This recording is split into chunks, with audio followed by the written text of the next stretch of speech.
पूरे भारत ज्योतिर्लिंग में ओंकारेश्वर ही ऐसा ज्योतिर्लिंग है जिसके दर्शन के पश्चात कोई महानदी का दर्शन होता है, जिसके तट को छूकर कोई महानदी बह रही है। आप काशी जाएंगे गंगा जी दूर है, आप उज्जैन जाएंगे क्षिप्रा जी दूर है, आप सोमनाथ जाएंगे समुद्र है, लेकिन ओंकारेश्वर ही ऐसा ज्योतिर्लिंग है जिसके दर्शन के पश्चात कोई महानदी का दर्शन होता है। वो महानदी है रुद्रदेहाय विद्महे मैं कलकन्या धीमहि तन्नो नर्मदा प्रचोदयात्। भगवान शंकर की देह से पसीने के बूंद से निकली है माँ नर्मदा। भारतवर्ष में जितनी नदियां हैं सब उत्तर दक्षिण दक्षिण उत्तर की ओर बहती है, लेकिन माँ नर्मदा उदय से अस्सी की ओर बहती है, पूर्व से पश्चिम की ओर बहती है।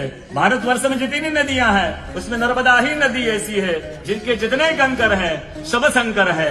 नर्मदा पुराण में ये भी कहा गया है कि नर्मदा जल के स्पर्श होने से जो शिवलिंग निकलता है उसको डायरेक्ट ले जाके पूजा कीजिए, उनको प्रतिष्ठा की आवश्यकता नहीं है। नर्मदा जल स्पर्श होने से वो स्वयं प्रतिष्ठित हो जाते हैं। अयोध्या में राम लला जी की जब स्थापना की गई थी तो नर्मदा का 2.5 फीट का नर्मदा का शिवलिंग राम जी के साथ अयोध्या में स्थापित किया गया था।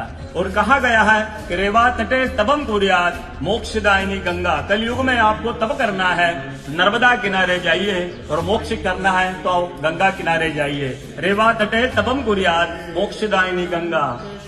तो नर्मदा किनारे एक संत का, तपस्या संत का अनुभव बताता हूँ जो वर्षों से नर्मदा किनारे रहे। जब वो देखते हैं सुबह 3 से 4 बजे ब्रह्म मुहूर्त में एक कोई माई आती है, नर्मदा स्नान करके लौट जाती है। संतों को जिज्ञासा हुई कि मैं वर्षों से इस माँ को देख रहा हूँ, नर्मदा स्नान करके लौट जाती है। संत ने कहा कि कल मैं माँ से पूछूंगा, स्नान करके लौटेगी। वो माई सुबह 3 से 4 बजे ब्रह्म मुहूर्त में स्नान करके लौट रही थी। संत ने देखा माँ स्नान करके लौट रही है। संत दौड़ते गए, माँ को साष्टांग दंडवत प्रणाम करके पूछा है माँ मैं वर्षों से आपको देख रहा हूँ, अब नर्मदा स्नान करके लौट जाती है, माँ अपना परिचय दीजिए। तो माँ अपना परिचय देती है, मैं गंगा हूँ, कलयुग में शुद्धिकरण के लिए नर्मदा स्नान करने के लिए आती हूँ।